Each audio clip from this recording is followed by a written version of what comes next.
Is what I would do if I was starting from scratch on Skool and starting a brand new Skool group in 2025. Now, the first thing I would do is I would get an account. I would go join the Skoolers community, which has changed quite a bit since I started on Skool. When I started on Skool, the Skoolers community was specific to people who were admins or owners or moderators in school groups, I believe. And you couldn't join if you were anything else but those. But now it's changed a little bit, and the requirements to be part of Skoolers is that you can only join if you own a school group. And that right there, I think, makes it quite valuable to just get a school group. It's just alone for that fact alone. Skool used to have weekly calls with Alex Hermosi. He would do a weekly call for about an hour. They were the best thing ever in the Skool games community, which had the requirement that you had to be a school group owner to be part of the Skool games community. But they merged Skool community and Skool games community into one. So now it's just the Skoolers community. And my goal is to kind of get it to feel like it did when I was a member of the Skool community and the Skool games community by getting enough new members to join using my link, so that way it starts to have that same vibe of excitement and energy of everyone trying to figure this thing out and make their own group and start making money from Skool. Now, why is that hard? Well, it's hard because Skool stopped running ads with Alex Hermosi's face and everything to get new members. So because they did that, now we have we're having kind of a low period of new member growth, and it's not like an MLM or anything. It's just like everyone it's just a platform. It's no different than Patreon. So it's not a scam or anything. And if you go look at the scam accusation videos on YouTube about Skool, it's just people who are upset that other people are making small businesses. Like it's crazy that people get upset about that. But the next thing I would do, obviously the cliche is you have to know your niche and have a good niche and all that. But the problem that most people have when they start out is they don't know what that actually means. And I'll tell you what it means. It means that you got to go to YouTube, start searching things that you're interested in, and start looking at the questions people are asking on the videos that other people make. Preferably it's in one of the niches, health, wealth, or relationships. And when you stick to one of those, you have to kind of actually be dedicated to this, by the way. You can't just say, okay, I'm going to try this one day, and then if it doesn't work, I'm going to move on. The real benefits happen the more you work on this and focus on it. So don't give up too soon, right? Now, once you know your niche and once you know the specific sub-niche that you have, a lot of people will say, you just claim some, I help people do XYZ thing, which is good. I guess you could do that, but it was tricky for me and it didn't really help me get to my goals faster. So what I would actually recommend you should do is just start teaching what you know, and do that on YouTube, and do that on TikTok, and do that on other short form content platforms, and do it on written platforms as well. And when you do this right way, you start accumulating attention, because that's how these platforms work. And if you're teaching something helpful, and if you think it's obvious, that's a sign that you should teach it, because the things that you think are obvious are not obvious to other people.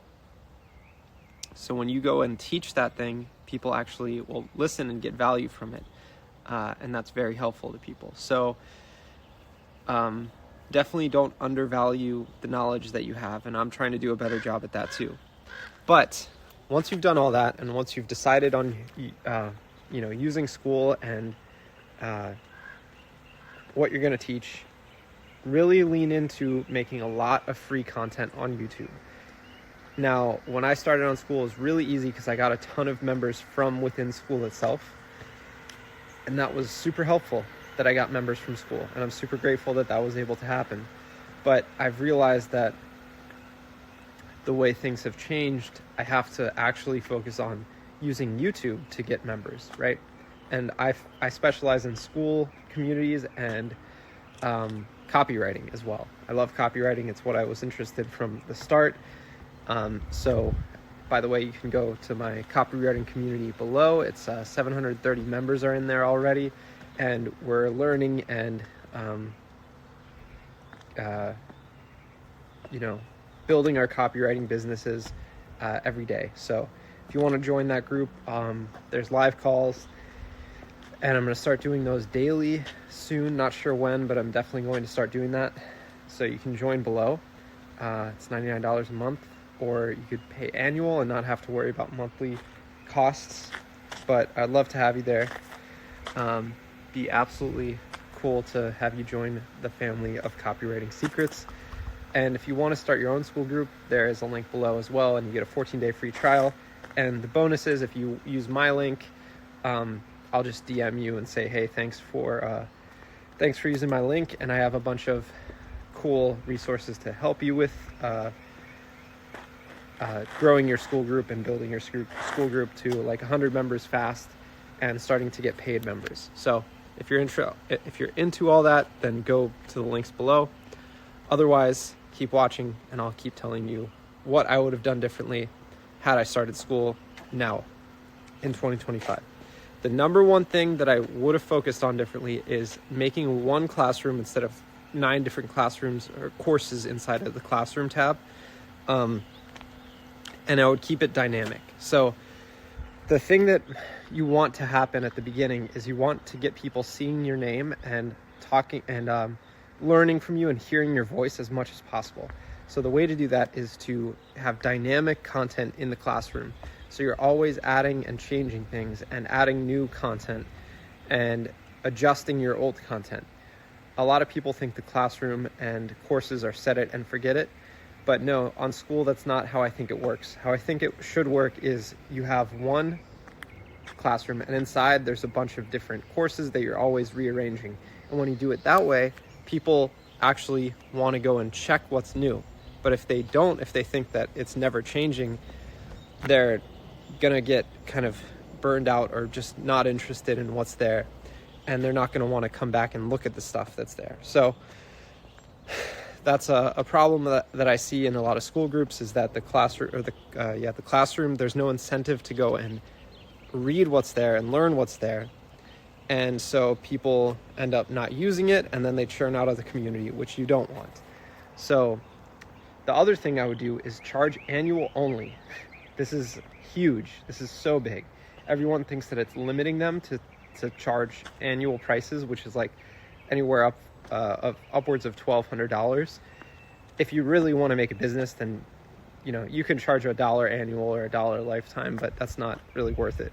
So I would charge annual only, and then downsell to monthly if you have to, and also get rid of a lot of extra things that they won't get if they pay monthly. But if they pay annual, you give them a ton of bonuses.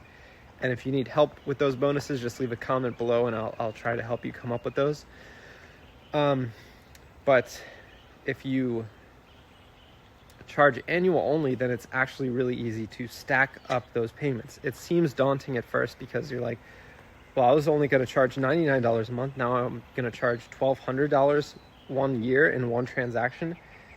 But it actually opens you up to a lot more possibility. If you just charged 100 people $1,200 annual, then that's, you have $100,000 business that generates money every year. So you instantly have a lot more, and then you can just focus on helping those people instead of focusing on finding new customers and new prospects. So highly recommend charging annual. I would have done it immediately that way from the start. The only issue is I didn't feel confident enough in what I was teaching. And I'll also let you know that's a secret thing that you shouldn't be worried about, because if you are a human being, you have things to share and to help people with. And obviously we all need to make money, and obviously if you make money in a way that's healthy for you, you'll enjoy it more.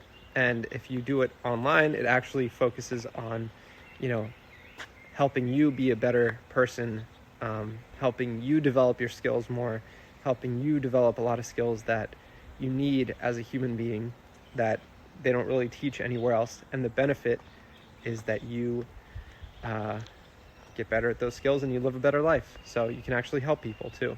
So if you enjoyed this video, leave a comment below, like and subscribe, and hit those links, and I will help you out over on Skool. See ya.